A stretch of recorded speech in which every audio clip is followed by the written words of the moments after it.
They say I gave the world its voice, but the two people I loved most could never hear it. Can you guess who I am? I was born in a cold, grey city in the north of Europe. As a boy, my gift wasn't machines, it was music. My ear was so sharp I could name any note the moment I heard it. But my mother was nearly deaf. I learned to reach her not by shouting, but by pressing my voice gently against her so she could feel it. I was endlessly curious. At 12, I built a machine to strip the husks off wheat at a neighbor's mill, just to prove I could. My brother and I built a speaking machine that could cry out, "Mama." I even trained our dog to growl words. One question owned me. How does a voice travel? My father had invented a code of symbols for every sound a human mouth can make. I'd stand on stage and pronounce words in languages I didn't even speak perfectly, just by reading his marks. Then came the blow that broke us. Tuberculosis took one brother, then the other.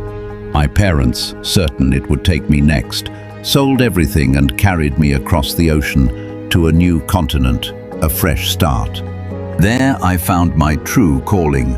I became a teacher of the deaf. I taught children who had never heard a sound how to speak. Of everything I ever did, this made me proudest. First and always, I was a teacher of the deaf. I believed the deaf should learn to speak and read lips rather than sign. Many disagreed with me then, and still do. It's the part of my story the world still argues about.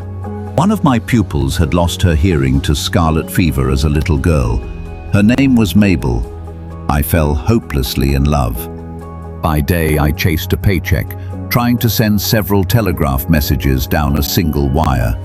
2 fathers of my deaf pupils paid for the work. By night, I chased something madder. If iron could be made to tremble like the human eardrum, maybe a wire could carry a living voice. I wasn't alone in the race. On the very same day I filed my patent, a rival filed for nearly the same idea, just hours behind me. History turned on a single morning. Then it happened. I spilled acid and called toward the next room. "Mr. Watson, come here, I want to see you." He came running. He had heard me through the wire. A human voice had crossed a wire for the first time in history. We could barely sleep for joy. At a great World's Fair, I held the little device to an emperor's ear. He jumped back and cried, "My God, it talks!" The world began to believe. And yet, my deaf mother and my deaf wife could never hear the very thing I had built. The world's miracle was, for me, quietly bittersweet. A telegraph giant was offered my patent for $100,000. They laughed and called it a toy. It became one of the most valuable patents ever granted. For years I had to defend that patent. Hundreds of lawsuits came at me. I never lost a single one. I married my Mabel and put almost the entire company in her name. She was my partner in everything. She was fearless. Once she secretly packed my bag, drove me to the station, and when I argued, she just looked away. Deaf on purpose to my protests. She was usually right.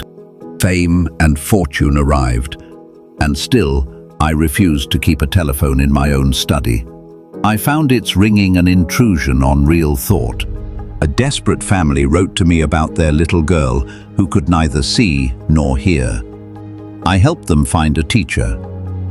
That child grew into one of the most celebrated writers in the world, and she dedicated the story of her life to me. Her name was Helen Keller. My own favorite invention was never the famous one. It was a device that carried speech on a beam of light, 100 years before the world was ready for it. When a president of my new country was shot, the bullet was lost somewhere inside him. I raced to invent a metal detector to find it. But his metal bed frame confused my machine, and the doctors let me search only the wrong side. He died. For years, I carried the weight of that failure. When I won a great scientific prize, I didn't keep the money. I poured it into research for the deaf. I helped found a famous science journal and a society with a yellow border you'd recognize anywhere, sending explorers to the ends of the earth. In my 60s, while younger men flew the first aeroplanes, I refused to step aside. I built kites so enormous they could lift a person off the ground. I gathered a team of brilliant young inventors and helped launch the first powered flight in my adopted country. Past 70, I built a boat that flew above the water and set a world speed record. I never believed curiosity had an age. There was always one more idea. When I lay dying, they say my deaf wife leaned in and begged, "Don't leave me." I could no longer speak. So I answered her the only way I'd ever spoken to the people I loved, in sign. No.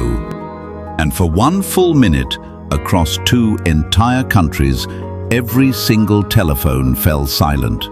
The whole world stopped talking to say goodbye. Think you know who I am? Comment your guess now before I tell you. I was born in 1847, a teacher of the deaf who gave the world its voice, the telephone. My name is Alexander Graham Bell. Did you guess right?